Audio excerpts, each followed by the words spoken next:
ഇന്നൊരു simple and quick എഗ്ഗിൻ്റെ recipe ചെയ്ത് നോക്കിയാലോ. ആദ്യം 1-2 തക്കാളി എടുത്ത് അതിനെ ചെറിയ കഷ്ണങ്ങളായി മുറിക്കുക.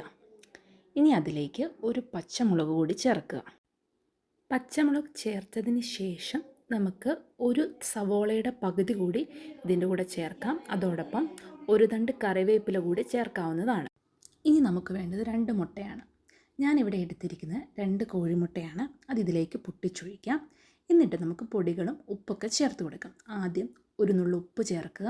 അതിനുശേഷം കാശ്മീരി മുളക് പൊടിയും അതോടൊപ്പം വേണമെങ്കിൽ മാത്രം നമുക്ക് അല്പം മഞ്ഞൾപ്പൊടി കൂടി ചേർത്ത് കൊടുക്കാം. എന്നിട്ട് നന്നായിട്ട് അടിച്ചെടുക്കാം. ഇനി നമുക്ക് വേണ്ടത് ഒരു പാൻ അടുപ്പത്ത് വെച്ച് അതിലേക്ക് അല്പം എണ്ണ ഒഴിച്ചു കൊടുക്കാം. എണ്ണ ചൂടായതിന് ശേഷം മാത്രം മുട്ട ഇതിലേക്ക് നമുക്ക് ഒഴിച്ചു കൊടുക്കാം. എന്നിട്ട് നമുക്ക് അല്പാൽപമായിട്ട് ഇളക്കി കൊടുത്തുകൊണ്ടേയിരിക്കാം.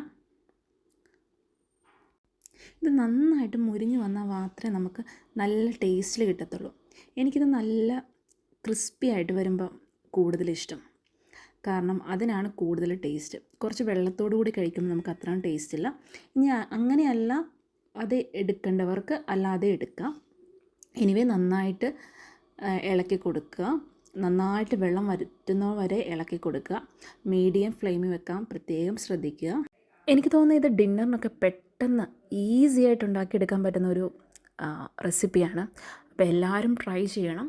മാക്സിമം കുറച്ചുകൂടെ ചീനച്ചട്ടിയിലിട്ട് ഒന്ന് ഫ്രൈ ചെയ്ത് പോലെ ആക്കിയെടുക്കാൻ ശ്രമിക്കുക. അപ്പോഴാണ് കൂടുതൽ ടേസ്റ്റ് നമുക്ക് കിട്ടുക. അപ്പം എല്ലാവരും ഒന്ന് ട്രൈ ചെയ്തിട്ട് ഇതിൻ്റെ ഫീഡ്ബാക്ക് അറിയിക്കുക.